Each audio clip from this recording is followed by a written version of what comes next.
Good morning, students. Welcome to your physics class. I hope you are doing good and are in good health. So let's start with our class.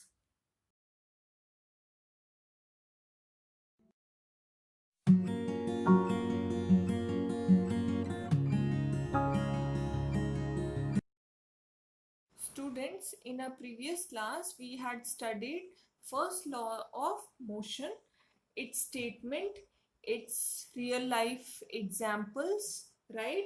And we had also studied inertia and mass. Now in our today's class, we are going to study second law of motion in detail, okay? But before beginning with the second law of motion, you must know what is the term momentum, okay? So,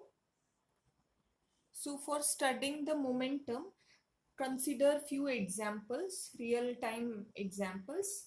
During the game of the table tennis, right? If a ball hits a player, it does not hurt him, right?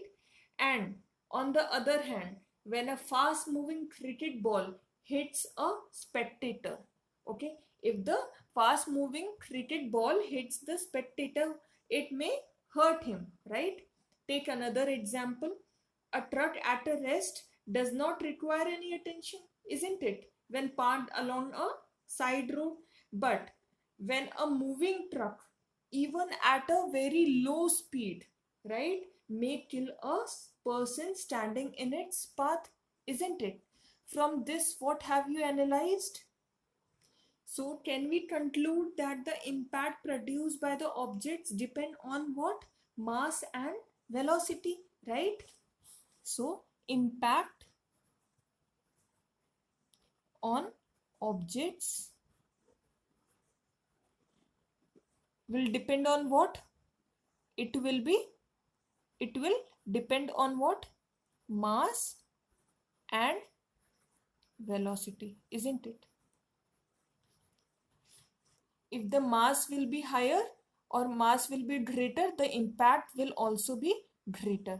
If the velocity is greater, that means if the truck moves with a fast speed, then the impact on the object will also be greater. So mass and velocity both will be directly proportional to the impact on the objects, okay?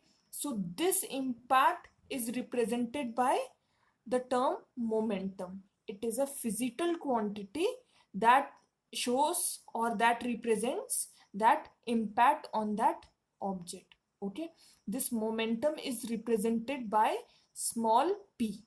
So what should be the formula of the momentum? This momentum p of an object is defined as the product of its mass and its velocity, okay? So this momentum, is it vector quantity or a scalar quantity? It will be a vector quantity. Why? Because velocity is a vector quantity. So momentum will also be a vector quantity. That means it will have magnitude as well as its direction. So what will be the direction of this momentum? Momentum have same direction as that of its velocity. All right. So what should be the SI unit of momentum? The SI unit of momentum should be, see, the SI unit of mass is what? Kg. And the SI unit of velocity is what? Meter per second, right? So the SI unit of momentum will be kg meter per second. All right. So from this, it is therefore clear that a force also produces what? The change in the momentum. All right. So in the statement of the second law of motion, this momentum will play an important role. This entire relation between force and change in the momentum itself is our second law of motion. Now students, what will be the change in the momentum? Change in momentum, it will be what? Final momentum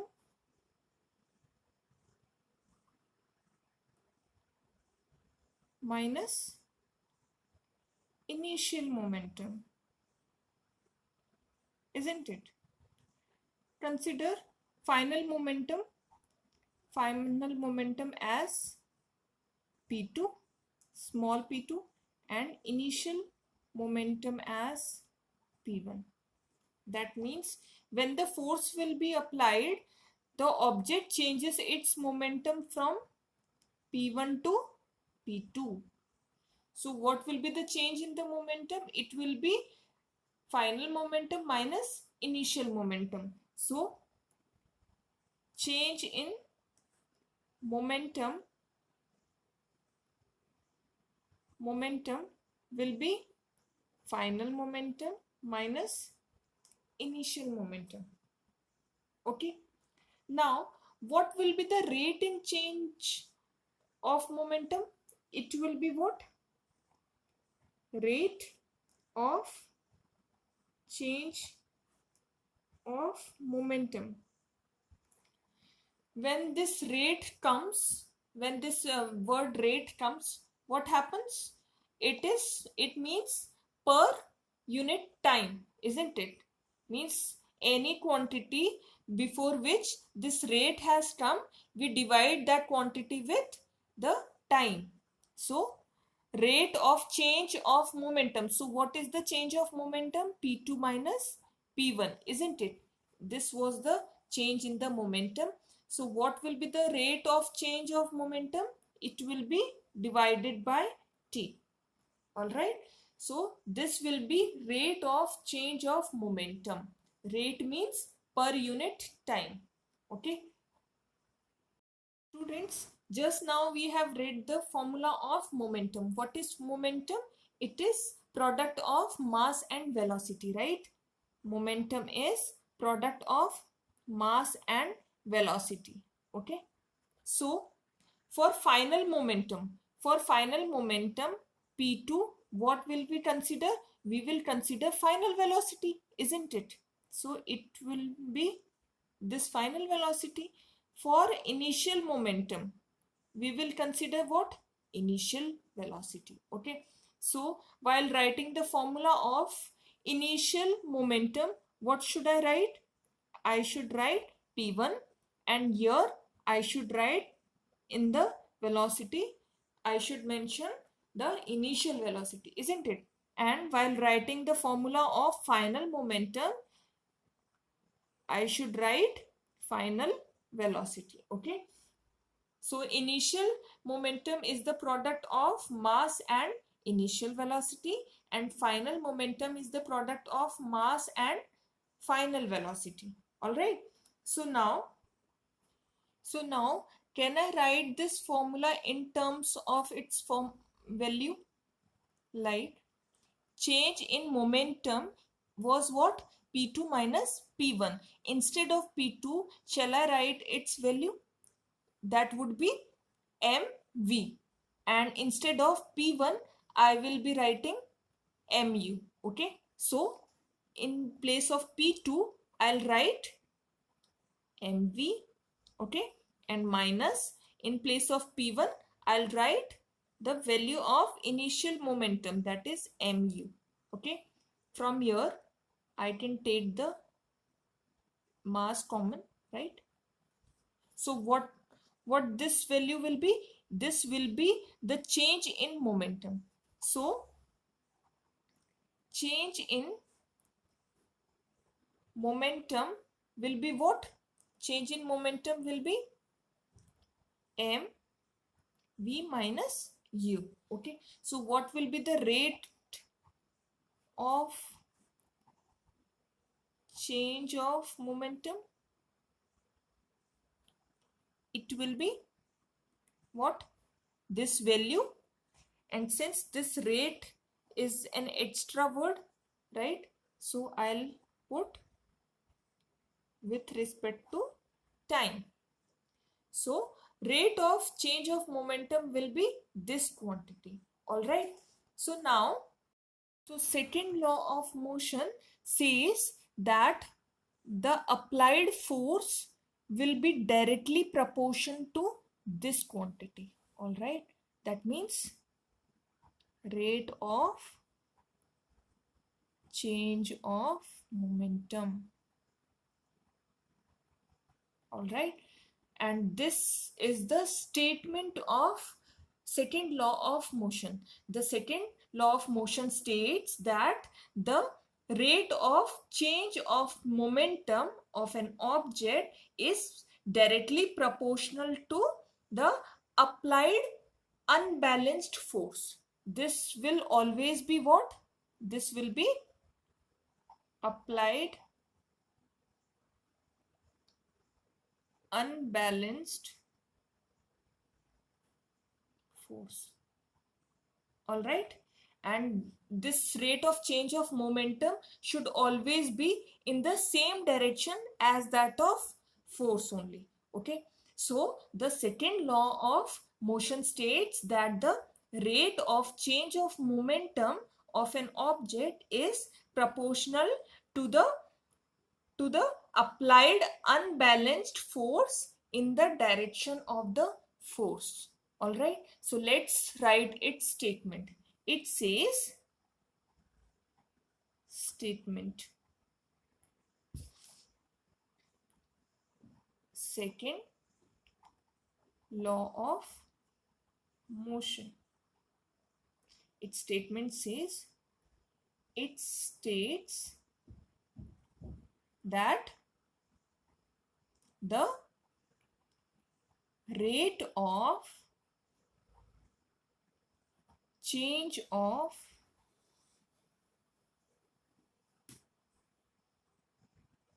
momentum of an object, this quantity, okay, this will be directly proportional to the applied unbalanced force, is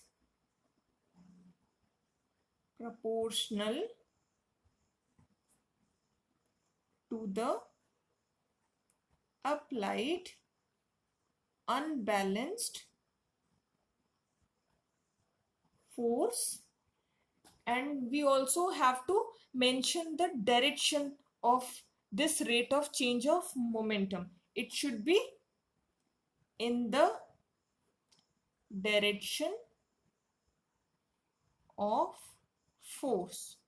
All right, this its value, it will have the same direction as that of the direction of the force. So this will be the statement of second law of motion. It states that the rate of change of momentum will be proportional to the applied unbalanced force, okay, and that should be in the direction of the force only. Okay, so now can I put the value of the rate of change of momentum from here to here? Then I'll write F is directly proportional to this quantity. Okay, so F is directly proportional to what? Rate of change of momentum. And what was the value of rate of change of momentum? It was this much. M V minus U by T. Okay. Now,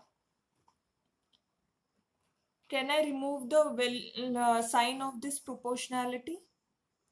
For that, I'll put equal to sign, and along with the equal to sign, I have to put a proportionality constant. So I'm taking small k, okay,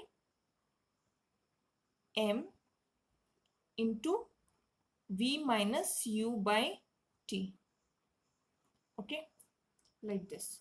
Now, in place of V minus U by T, we already know that A is equal to V minus U by T. Acceleration is what? Rate of change of velocity. Okay. So in place of this, shall I write acceleration? Yes, I can write F equal to Km into small a. All right. Now, if proportionality constant has value, if K is equal to 1, then force will be the product of mass and acceleration. All right, so this will be the derivation of second law of motion. All right, so based on this formula, you have to do all the questions related to force and acceleration. Okay, this is the formula that has been derived with the help of second law of motion. So can I say that the second law of motion gives us the value of the force applied to an object. All right, students, now we know that force is the product of mass and acceleration. All right, so solving the numericals, you may need this formula directly, or you may elaborate it. Acceleration is what? V minus u by t. So F equal to what? M into A. F equal to what? M into V minus u by t, like this. All right, so in numericals, where the direct value of acceleration is given, there if you are being asked to calculate the value of force, you'll use this formula. And if in the question the initial velocity and final velocities are given and the time is mentioned and acceleration value is not given, so you can use this formula. Okay, both are the same formulas. All right, so now what is the SI unit of force? F we know is ma. So since mass has unit kg, SI unit as kg, and acceleration has SI unit as meter per second square. Okay, either you can write like this, meter per second square, or meter second to the power minus 2. So I'm writing like this. Okay, so this will be what? The unit of force. All right, so to make it easier, the unit of force, the SI unit of force is Newton, because Newton has only invented the force, value of the force. All right, so this Newton or capital N. So the SI unit of force is Newton. All right, like on an object, this much amount of force, let's assume this 15 is should have the value of Newton. So we'll say 15 Newton of force is being applied on an object. All right, so the SI unit of force is Newton, and it is represented always by capital N. All right, so what should be the definition of 1 Newton? 1 Newton in exams, it is a common question. What is 1 Newton? It is what? It is a force. Either they may ask you what is define 1 Newton force, or they may ask you define 1 Newton. Okay, so 1 Newton is what? It is a amount of force. Okay, when 1 Newton force will come? When 1 kg of mass is there and the object has its acceleration as 1 meter per second square. All right, if the value of m will be 1 and a will be 1, then their product will be what? Force will have value 1, and this force will have value of 1 Newton. All right, so 1 Newton is what? 1 Newton of force is defined as the amount of the force, okay, that is being produced with a acceleration of 1 meter per second square in an object of 1 kg of mass. This has SI unit as kg and this has SI unit as meter per second square. So what should be the definition of 1 Newton? It is 1 Newton of force is defined as the amount. It is the amount of force that produces an acceleration of 1 meter per second square in an object of 1 kg of mass. All right. So definition of 1 Newton is also important. Now application of second law of motion. All right. That means where can we take the advantage of second law of motion, as we are already studying it? Why we are studying it? What is the benefit of second law of motion that we can implement in our real life, isn't it? So before studying the application, first see what is the concept that is being used in the application, in all the applications of second law of motion. As we know, F equal to ma or mv minus u by t, isn't it? So can we say that force is directly proportional to mv minus u, and force is inversely proportional to 1 by t, isn't it? Force is directly proportional to mv minus u and force is inversely proportional to 1 upon t. What does this mean? It means that if the numerator will increase, force will increase. If the numerator will decrease, force will reduce, isn't it? And similarly, uh, in the case of force and time, since the time is in denominator, so if the value of denominator is increased, then force will reduced. Okay, so just concentrate here on this relation. All right, we will assume that this is fixed. We are assuming that numerator is fixed. If the numerator is fixed and it is not changing, and then the force will be directly proportional to 1 upon t. All right. What does this mean? It means that if t is more, f will be less, and if t is less, f will be more, isn't it?